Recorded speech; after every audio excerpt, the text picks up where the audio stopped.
नमस्कार मित्रांनो, सुख म्हणजे नक्की काय असते या सिरियलमध्ये काय घडले आपण ते बघणार आहोत. आदिराज राजमाला म्हणतो, लहानपणी तुझे बाबा तुझे लाड करायला नव्हते, आता मी आहे, तुला काय हवं असेल ते तू मला माग. राजमाला जयदीप सोबत घालवलेले प्रसंग लहानपणीचे आठवतात. सावरी अचानक तुझ्या समोर तुझी लेक येऊन उभं राहिली तर काय करशील तू असं विचारते. तिला खूप अजून वेळ आहे असं म्हणून, होय ना हो नित्या मॅडम असं विचारते. हाताच्या फोडासारखी मी तिला जपेल, माझी लेक काय साधीसुधी वाटली काय असं आदिराज बोलतो. सर्व लाड मी पुरवल असं म्हटल्यानंतर राजमाला तिचे जयदीप सोबतचे सर्व क्षण आठवू लागतात. सावरीला भाचीच असणार आहे, भाचं नाही असं सावरी बोलते. हो का नाही हो नित्या मॅडम असं बोलते.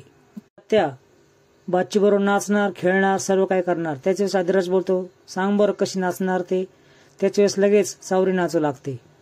आत्यानेच नाचायला नाही पाहिजे, बाबाने देखील नाचायला पाहिजे असं म्हणून दोघेही नाचू लागतात. तिला विसरून राजमा आदिराजकडे बघतच असते. तिला पूर्वीचे क्षण आठवू लागतात. हे क्षण आदिराज देखील बघू लागतो. शालिनीला डॉक्टर तपासत असतात आणि तुमचं बीपी खूप हाय आहे असं बोलतात.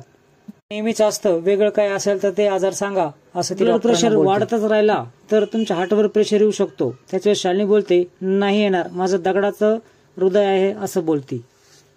तुम्ही आपले गोळ्या औषध द्या आणि निघा असं बोलते. डॉक्टर तिथून निघून जातात. या गोळ्यांनी मला तर आराम भेटल, पण मनाला आराम कसा भेटेल. जोपर्यंत लक्ष्मी आणि नित्य एकत्र आहे तोपर्यंत मला आराम मिळणार नाही असं ती बोलते. आणि सावरी किचन मध्ये असतात. विमल बोलते की आपल्या घरामध्ये वेगळं काही घडतंय आणि तुला कल्पना नाही असं काय वाटतंय का. त्याच वेळेस म्हणजे असं सावरी बोलते. विमल लपवा छप्पी बद्दल बोलते. तू कोणाबरोबर बोलत आहे असं सावरी विचारते. त्या चौघांचं काहीतरी चालू आहे आणि तुम्ही माझ्यापासून लपवताय असं मला वाटतंय असं विमल बोलते. तुझ्यापासून कधी काय लपवलंय का आम्ही असं म्हणते. त्याच वेळेस विमल तिच्याकडे बघते. त्याच वेळेस नित्य येते की काय जेवायला बनवलं आहे. विमल वांग्या बटाट्याची भाजी असं बोलते आणि नित्य लगेच बोलते की राजमाला वांग नाही आवडत. तुम्हाला कसं माहित असं नित्याला ती विचारते. त्याच वेळेस सावरी बोलते की रेस्ट हाऊसवर असताना तिने सांगितलं आहे. लगेच बोलते की एवढा दिवस तुम्ही एकत्र राहिलात तर आवडीनिवडी माहीतच असतील सर्वांच्या. मी पण काय विचारते, होय ना नित्य मॅडम असं विमल बोलते. हो म्हणते आणि सावरीकडे बघू लागते. डायरी लिहित असतो. त्याच वेळेस नित्य तिथे येते आणि आज काय लिहिलं आहे असं विचारते. जे दिसलं आहे तेच लिहिलं आहे असं आदिराज बोलतो.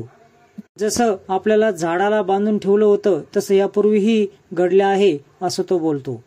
काय घोडं मारलं त्या बाईनी कुणाचं, किती क्रूरतेने मारलं आहे त्यांनी सर्वांना असं तो बोलतो. बाईने केलं आहे हे सर्व, हे दिसलंय मला असं आदिराज बोलतो. ही बाई कोण आहे, कशी दिसते, पण हे नाही दिसलं असं आदिराज पुन्हा बोलतो. तुम्हीच मला सांगा ना, तुम्हाला माहितच असेल ना असं आदिराज बोलतो. त्याच्यावेळेस नित्याला सर्व प्रसंग आठवतात. नित्य बोलते, तूच प्रयत्न कर ना, चेहरा येईल तुझ्या समोर. आदिराज बोलतो की चेहराच येत नाहीये समोर. त्या बाईने केलेले तलवारीने वार इतकंच मला दिसतंय असं तो बोलतोय. ती बाई दिसत नाहीये, चेहरा दिसत नाहीये असं बोलतो. आठव, प्रयत्न कर, तू वरात ठेवलेली जी बाई आहे ना तिचा क्रूरपणा तुला दिसेल, तिचं अंगातलं दानव तिला दिसेल असं बोलते. इकडे रेस्ट हाऊसवर आश्रय ध्यान लावून बसलेला असतो. अचानक डोळे उघडतो आणि हसू लागतो. शालिनी समोर येते. दात काय काढतो असं त्याला बोलते. तुला गंमत वाटते का हे सगळी असं ती बोलते.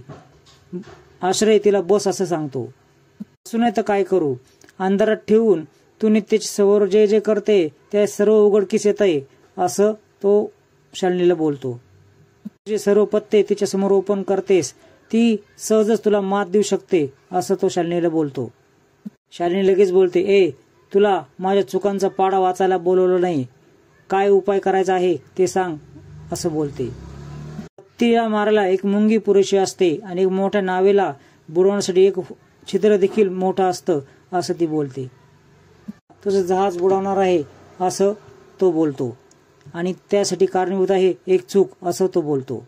तू ना आता एक काम कर, तू पुण्य गोळा करायला काम कर, नाहीतर अवघड आहे भाऊ असं बोलला.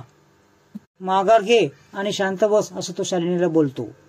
शालिनी खूप चिडते, त्याचा डाव उधळून लावते आणि ही शालिनी कधीच माघार घेणार नाही असं त्याला बोलते. सर्वांना पुरून उरेल ही शा अर्धवरती बोलते आणि तिला त्रास होऊ लागतो आणि ती खाली बसते. शालिनी पूर्ण बोलायचं असतं पण ती बोलू शकत नाही, तिला त्रास होऊ लागतो, ती गोळ्या घेते. वेळेची गोष्ट थोडी वेगळी होती, त्यावेळेस तू पुरून उरलीस, पण आता तुलाच काही जागा उरणार नाही असं तो बोलतो. त्याला थांबव, तू तिला थांबवू शकतेस पण तिला मारू शकत नाही, पुन्हा आठवण करून देतो. आणि संगमाची वेळ येणार आहे, तिला एकाची साथ मिळणार आहे. साथ मिळायच्या आधी तुला काय करायचं ते तू कर, नाहीतर तुझा वेळ संपायची वेळ येईल. त्यानंतर शालिनी खूप घाबरते. अधिराज गाडी पुसत असतो त्याच वेळेस नित्या तेथे येते आणि त्याला पाणी आणून देते. एकटक नित्या अधिराजकडे बघत असते. नजर नका लावू मला असं तो बोलतो. त्याच वेळेस बायकोची नजर नवऱ्याला कधी लागत नसते. माझा नवरा आहे राजबिंडा असं ती बोलते. त्यानंतर अधिराज हातातलं फडकं बाजूला टाकतो आणि तिच्याकडे एकटक बघू लागतो. तू का एकटक बघतोय माझ्याकडे असं ती बोलते. नवऱ्याची नजर नाही लागत बायकोला असं तो बोलतो. शहाणा आहेस असे नित्या बोलते. तर मी आहेस असे अधिराज बोलतो. नित्या चहा आणायला जायला निघते. अधिराज तिला थांबवतो. माईंनी माझ्याकडून आग्नी द्यायचं वचन घेतलं होतं, त्यांना देखील मी जयदीप आहे असं वाटलं असेल. कुणी मारलं याचा तपास अजून लागला नाही आणि आपल्यावर देखील हल्ले होत आहेत याचा अर्थ ती बाई जिवंत आहे. नित्या धक्क्याने त्याच्याकडे बघत असते. आपल्या जवळपासच आहे ती व्यक्ती असं अधिराज बोलतो. त्याचं नाव मला सांगा, मलाही कळू द्यात कोण आहे ती बाई असं अधिराज बोलतो.